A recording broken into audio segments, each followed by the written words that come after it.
שונה משוטר או חוקר פרטי, אין בית ספר לזה לצערנו בארץ. אתה חייב להתאמן תחת משרד חקירות במשך 3 שנים, לעבור מבחן דרך משרד המשפטים, ואז אתה מקבל תעודה של חוקר. גם אחרי שאתה מקבל את התעודה של החוקר הפרטי, אתה עדיין לא יכול לבוא ולעבוד מול לקוחות, אלא רק מול משרדי חקירות. אנשים לא יודעים את זה. רק כעבור 5 שנים אתה מגיש בקשה שוב פעם למשרד המשפטים בשביל לקבל רישיון לניהול משרד. ורק לאחר מכן אתה מוסמך לעבוד עם כל מי שצריך.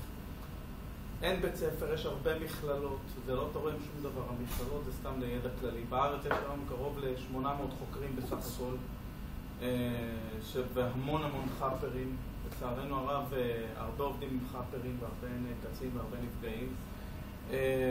הרבה עורכי דין עובדים מול חאפרים למיניהם, אבל כשזה מגיע למצב של פגיעה בבית משפט, בעדות, בכל מה שנלווה לזה, ואותו חאפר לא יודע, או מבחינה מקצועית, או שהוא לא מגיש דוח, או שהוא לא יודע איך להתבטא ומה לעשות, אז זה עולה ביוקר לאותו עורך דין. יש המון קושי לקבל את תעודת חוקר, וזה לא סתם. יש ועדה שיושבת על זה מטעם השב"ס, זה רק לרקע כללי בשביל שתבינו פחות או יותר מה זה. אנחנו כל הזמן מהלכים בתחום האפור לצערנו הרב. התעודת חוקר בעצם כמעט לא מקנה לי כלום. זה פשוט, מותר לי לעקוב ומותר לי לעשות, אבל אין לי גישה לשום מאגרי מידע ושום דבר. כל הזמן בתחום האפור, ואנחנו המון פעמים למצער קצת מעורבים עם המשטרה. לצערנו הרב, יש הרבה חוקרים שפשוט לא יודעים את החוקים, ובגלל זה אתם שומעים כל שני וחמישי כתבות שחוקר נפל פה וחוקר נפל שם. זה עצוב.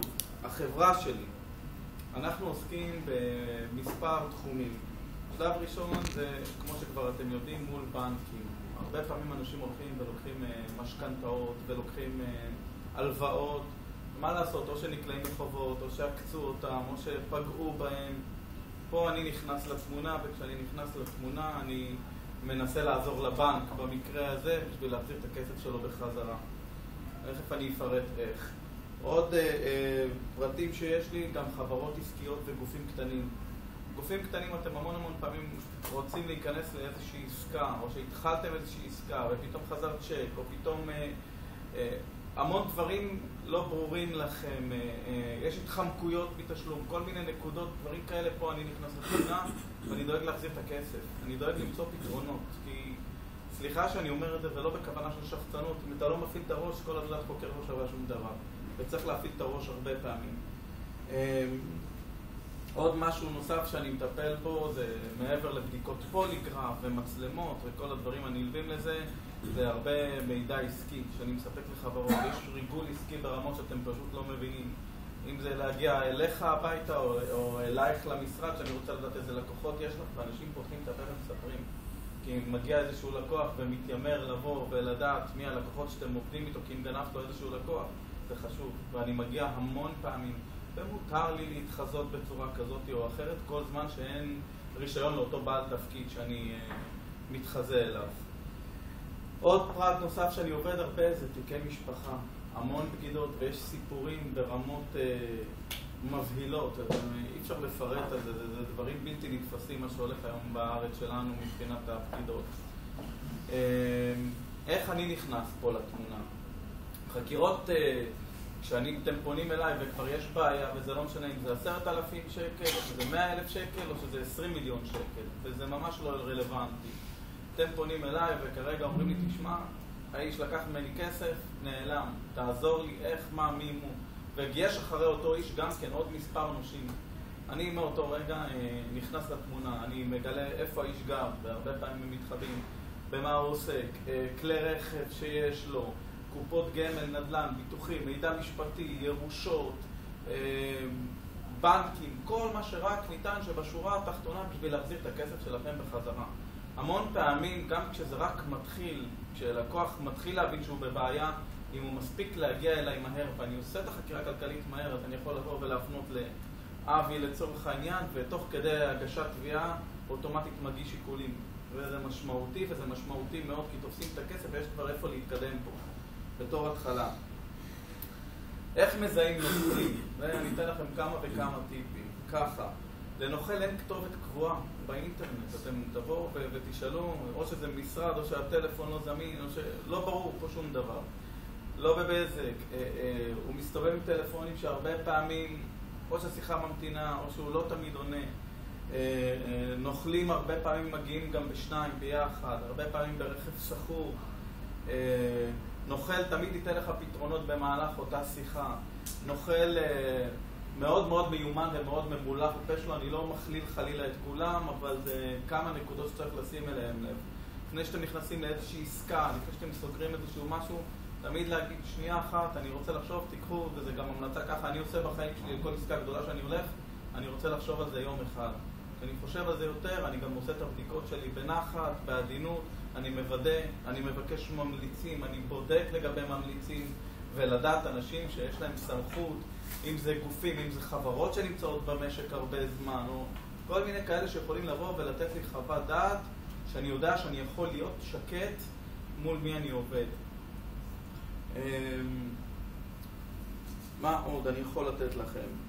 השנתיים הקרובות הולכות להיות מאוד קשות, אני לא יודע כמה אתם מבינים, זה הולך להיות, אתם תראו גם בקיץ יהיו פה הפגנות וגם ממידעים שאני מקבל מכל מיני גופים פיננסיים ומדברים מסביב, מאוד קשה. הנוכלים היום עם אומץ בממדים שאתם פשוט לא מבינים, ממש בממדים, מסתובבים עם צ'קים של חברות שלא קיימות, השיחות, הם ערוכים בצורה מפתיעה והמשטרה לא עושה כלום.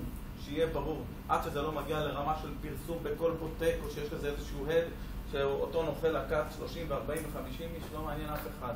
העיקר שאתה, כבעל עסק, ה-30, 40, 50 אלף שקל שלך, באים ואתה פשוט נחנק באותו רגע, כי אתה צריך את הכסף, אבל אתה בינתיים נופל. אני הרמתי עדיין למשטרה ולא מהיום, הבאתי כמה וכמה וכמה פעמים מקרים למשטרה, חלק מתועד, חלק מצולם, הגשתי להם את זה עד לפה וגם כן. עכשיו, גם כשזה מגיע לבית משפט, לצערנו הרב, השופטים לא נותנים תקופה. המערכת הענישה שלנו מאוד קלה בארץ. מעבר לזה אין מקום בבתי הסוהר, אז גם את זה משחררים כבר אחרי חצי מהתקופה, זה עצוב מאוד. לא לסמוך על המשטרה, אין הרבה, זה מה שכן צריך לעשות, לדעתי זה תמיד ביטוח. תרצו או לא תרצו, אין מה לעשות, זו עובדה קיימת. אין לנו טיפים קצת ככה. מה זה? זהו. הנה, אני נותן לך, מה למשל? מה את רוצה עוד לדעת? טיפים שאנחנו צריכים לשים לב. לשים לב. נוכלים עוד טריקים שהם עושים אחרי 3, 4, 5 פעמים שהם באים ועובדים מולכם ומשלמים כמו שצריך והכל עובד כמו שעון. בפעם החמישית או השישית, מה? רוצה דקות? כבר. בפעם החמישית או השישית, אז הם באים ומזמינים סחורה בגדול, להיזהר. לא לבוא ולהתיימר ולתת להם יותר ממה שצריך תמיד, להציב גבולות עד סכום של 20,000, במיוחד כאלה, עד שאתם לא עובדים את המספר שנים, להיזהר. אני אתן לכם לכינוח רק איזשהו סיפור קטן, בשביל שזה יהיה משהו בנושא של הבגידות, שלא התחלת. שיר זמן להפניות, לא יישאר. אוקיי. לא, סיפור קטן, הגיע אליי איזשהו בחור צ'יק, כולו חבול ופצוע, בחור מהמגזר הערבי, יפה תואר ויפה מראה, במלוא מובן המילה. חשבתי בהתחלה שאיזשהו נרקומן, לא רציתי לשרת אותו. אחרי שיושב והתחיל לבכות לי, הבנתי מה קורה, הוא מספר לי שיש איזושהי בחורה בכפר והיא נשואה והיא כל הזמן רוצה אותו, והוא ילד בן 23. הוא לא רוצה, וכל פעם כשהוא מסרב לה, היא מספרת לבעלה, בעלה מגיע כל החמולה, נותנים לו מכות רצח. אמיתי, אמיתי. היה מאושפז 1.5 כבר 3-4 פעמים. ציידתי אותו עם מצלמה סמויה, אמרתי לו בפעם הבאה שהיא פונה אליך, אתה אומר לה כן. באמת היא פנתה אליו אחרי חודש וחצי, הגיעו לאיזשהו צימר, בצימר עצמו המצלמה עובדת. למה את עושה לי את זה? תראי כמה פעמים הייתי בבית חולים וזה, מה לעשות, אני רוצה אותך, ופתחה את החולצה, ובאותו רגע תפס את המצלמה וברח מהמקום, הגיע אליי למשרד. היא נלחצה, הרימה טלפון לבעל, הבעל מתקשר אליו, אומר לו היום אתה מת, לקחת את אשתי לצימר, נגמר הסיפור. הגיעו חמולה של קרוב ל-15 כלי רכב עם מלות, עם סכינים, מה שאתם לא רוצים, אליי למשרד. אמרתי לו, לפני שאתה עושה משהו, לפני אני אתן לך אותו כמה שאתה רוצה. תעלה רק תראה את הסרט. אחרי שהוא ראה את הסרט, הבעל נדהם, התנצל, ביקש סליחה, ושילם לו גם פיצויים 50,000, כמובן שהאישה לא קיבלה שום זכויות. מה אני מחפש?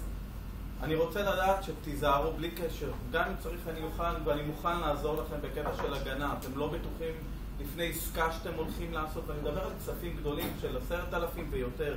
אתם לא בטוחים, אני מסיים, אתם לא בטוחים כן העקצתם וכן ישנם כספים שאתם לצורך העניין אמורים לקבל חזרה, אל תרימו ידיים. עם כל הכבוד, מערכת ההוצאה לפועל שלנו בארץ גם כן מאוד גמלונית. לפנות, תמיד אני יכול לבוא ולהצליח ולהרים מתחת לאדמה מה שרק לא דמיינתם. חיים לנקרי, אח"מ חקירות. יש לי עוד המון סיפורים, אבל...